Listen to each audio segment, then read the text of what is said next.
Assalamu alaikum. I'm Layla Abdullah Poulos, and welcome to this video cast, American Muslim Women and the Myth of Busting Stereotypes. We're going to be talking about something that has been bugging me for a long time, okay? And I actually have gotten into a lot of conversations with my guest, Dilshad Ali. Assalamu alaikum, Dilshad. Walaikum assalam, Layla. Good to see you.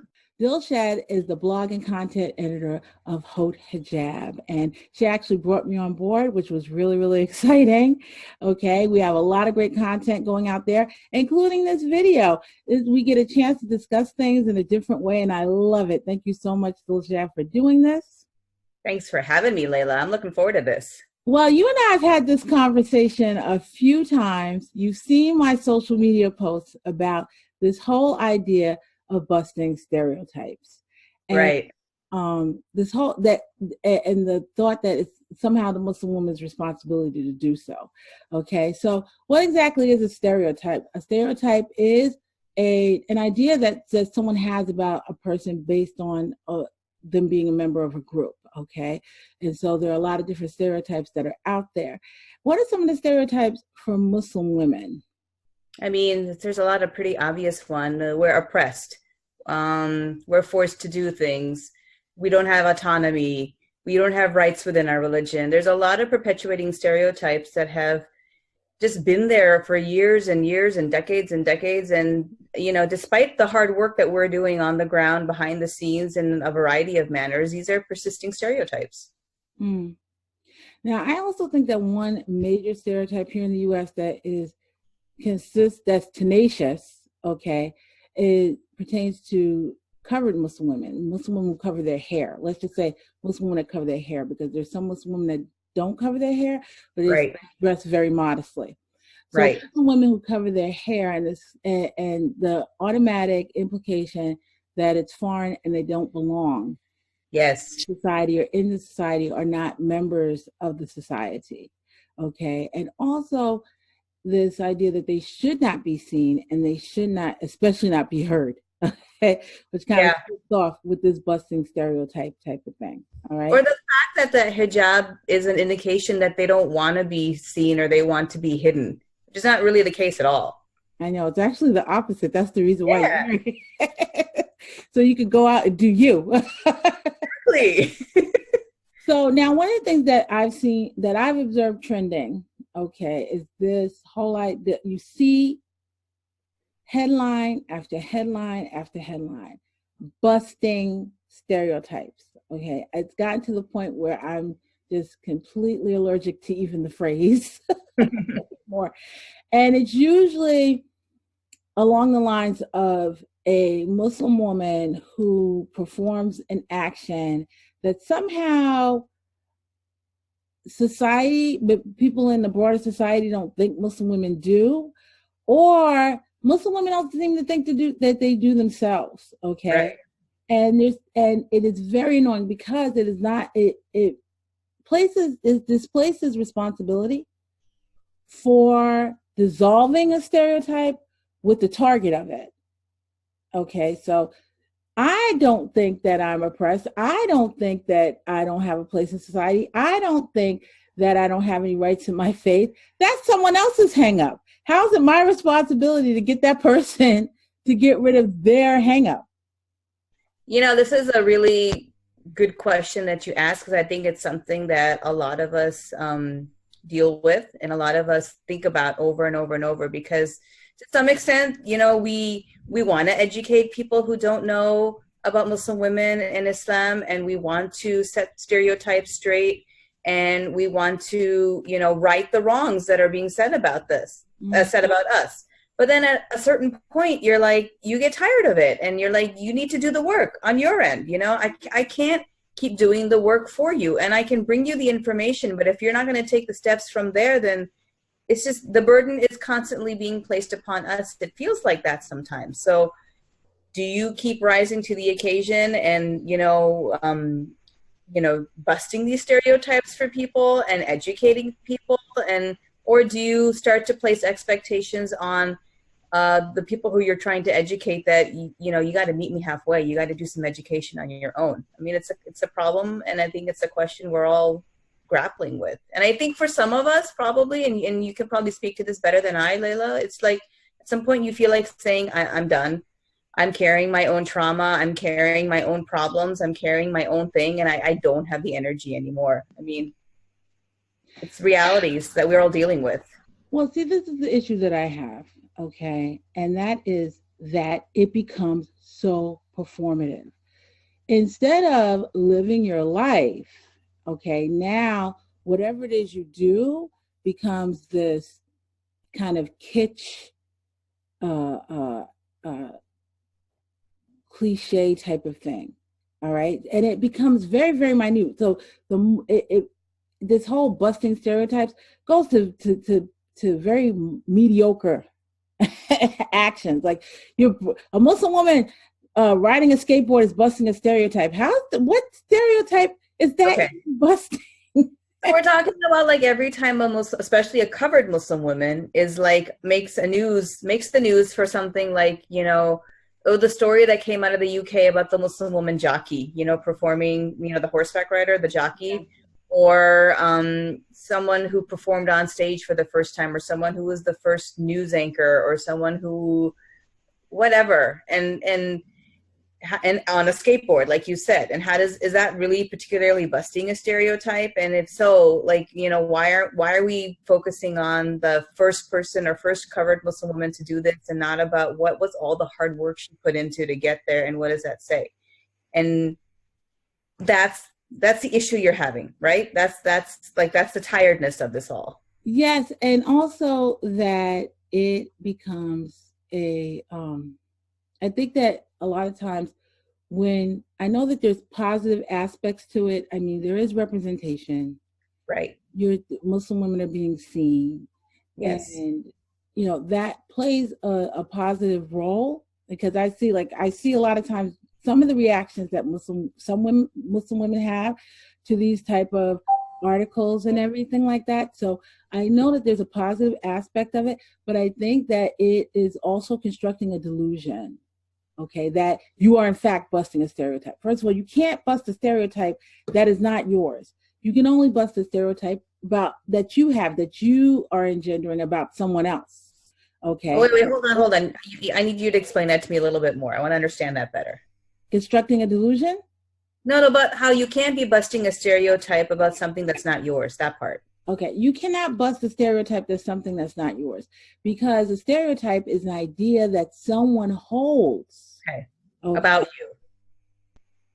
And you're not holding it. Unless you're internalizing it, you're not holding that stereotype. So unless it is a matter of Muslim women who have internalized these ideas about themselves, and there are probably some that have, okay, they may be able to bust that, but they're not going to bust another person's idea about what they have about people, even a group, because a stereotype is based on what I think about you because you're a member of that group.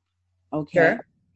And one thing that the dominant society has taught us here in the United States is that it has a strong ability to make exceptions and tokens and still maintain stereotypes about groups. Okay. Yes, this is very much the case. Yes, it is very much the case. So you can have Black entertainers, Black athletes, Black and everything like that, but there's still stereotypes about Black criminality, that Black students have are less intelligent, that Black people don't feel pain as much as other people do. I mean, they've done studies of doctors who actually thought that Black patients didn't feel as much pain as non-Black patients did. Yeah. Okay, so members of the dominant society that hold these stereotypes, they can look at a Black person in their immediate sphere if they have any. They could even be sleeping with a Black person or have Black children and still hold those stereotypes, because it's the idea that they have and they embody and they engender in themselves. And I cannot dissolve that. They have to do the work to dissolve it themselves. So okay. The illusion. I'm sorry, I was interrupting you. Sorry. No, it's no problem. Well, I'm thinking about what you just said, and everything you said, I totally get it, and you're totally right about all of that. So then my question is, we can't we can't bust stereotypes for people who have already made this assumption about us. We can't do that for them. They need to do the work themselves. If we, let's say, okay, stereotypes are about us. Let's say Black Muslim women or covered Muslim women or whatever group we want to talk about. The stereotypes are about us. And if we can't do anything from our end, then what should we be doing? I didn't say you couldn't do anything from your end. I didn't do anything from our end.